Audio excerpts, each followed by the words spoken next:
This is how to use a real tuner and not a tuner app. Notice this one is a combo, and it doesn't matter what style, what brand, what number you have.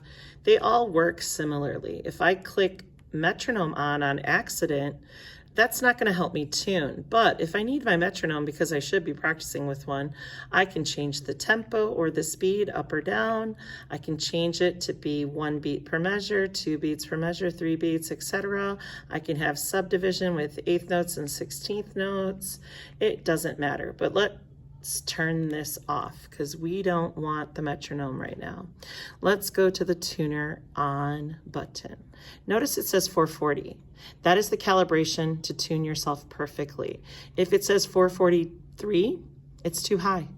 Your instrument will be tuned too high. If it says 437, it's too low. Your tuner will tune you too low. So let's put it back on 440. Now, notice if you want sound, you can click sound and it will tune in A. If you don't want A, you can change the note. Here's D, but let's put that back to A and turn it off for now because we want to actually tune with our instrument. Notice I have this microphone clipped on to my instrument and put into the hole so that it will tune. So here we go. We're going to try to see what happens when we pluck our strings with this microphone. It says E is green and red. Green is perfect. The needle in the middle is perfect. If I have red, the left side is flat, and it means it's too low. If it's on the right side, it's too high, and it's sharp. So let's try this again. E is perfect. I got a little red probably because I'm talking.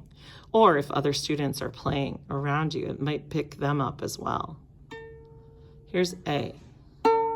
A is too high. See, the A is on the red for sharp. So what do I have to do? I have to go lefty-loosey. So I'm going to take my fine tuner. My instrument has to face me, and I'm going to lower it and double check. Have I fixed it? Not really. So let's keep trying. Getting closer. Ooh, too low. I have to go righty-tighty to make it better. I went too far. Getting closer. Needle in the middle green is what we want. There we go. Here's D. Oh, it says G. Let me try it again. It's a little low, so I'm going to turn it righty-tighty. Which way? I want it to get towards the middle. So if it's left, red, turn it to the right. If it's right, red, turn it to the left. You want to get it in the middle. Cellos, you have to turn your cello around to face you for this to work.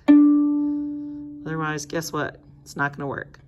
And you're going to tune backwards. Very close. Could be the music from lunch or the kids yelling at lunch. There we go. I got it in the middle. Now, what do you do when you're done? You bow it with the tuner to double check that it's correct. And then you're completely done.